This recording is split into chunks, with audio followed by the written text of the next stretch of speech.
Ginoo, maana ka ninyo. Manasa ka Inutlogi kan sa Santos ng Ebanghelyo, sumala ni San Juan. Himayaw ikaw o Ginoo. Si Jesus miingon nga to sa katawhan, ako mao ang paan nga naghatag sa kinabuhi, ang moari kanako dili nagayod gutumon, ang motuo kanako dili nagayod uhawon. Giingon ko na kaninyo nga nakakita kamo kanako apan wala kamo mutuo. Ang tanan nga gihatag kanako sa akong amahan, moari kanako, ug ang moari kanako dili ko gayud isalikway. Kay nanaog ako gikan sa langit aron pagbuhat sa kabubuton sa nagpadala kanako ug dili sa kaugalingon kong kabubuton. Kini mao ang kabubuton sa nagpadala kanako, nga dili ako kawad-an bisag usa sa tanan nga iyang gihatag kanako, ug banhawon ko silang tanan sa katapusang adlaw. Kay kini mao ang kabubuton sa akong amahan, nga ang tanan nga makakita sa anak ug motuo kaniya makabaton sa kinabuhing walay katapusan, ug banhawon ko sila sa katapusang adlaw. Ang Ebanghelyo sa Ginoo. Dahil ikaw o Kristo. Sa dihang gitugyan ni San Esteban ang iyang kinabuhi, no, by death by stoning, no? Ibato man to si Esteban, no? Nagsugod na po niya itong higayuna ang mapintas nga pagpanglutos sa mga tinunan ng mga nagsunod ni Jesus. Nagsugod, no, matud pa sa buhat sa mga apostoles. Nagpadayon ba hangtod karon? Nagpadayon.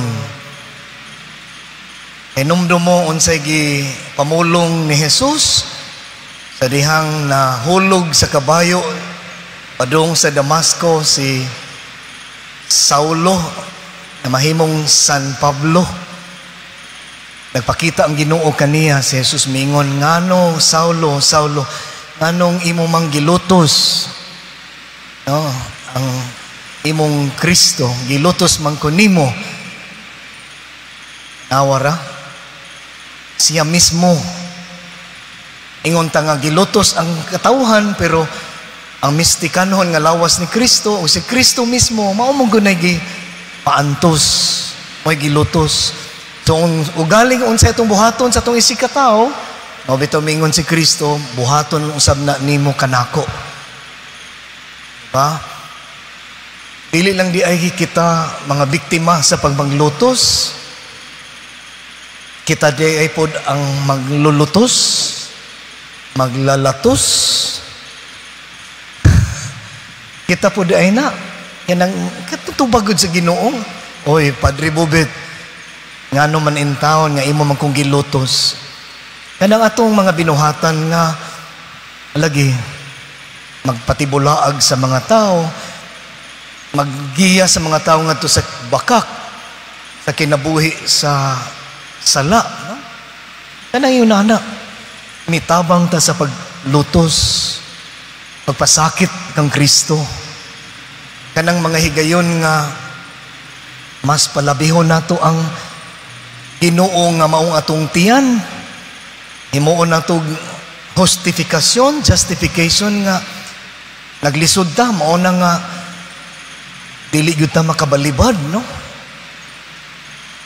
Ning sibo gyud kay ning pagbasa kaning panahon nga paglutos ning panahon nato karon nga sa matag higayon nga kita nagbaligya sa atong dungog, atong dignidad, sa atong pagka-Kristiyanos. Dako kayo na nga sagpa, no, sa atong Ginoo. Kaya giingon pa nga, mailhan ta ang atong pagkinabuhi, mailhan nga kita mga sumusunod ni Kristo.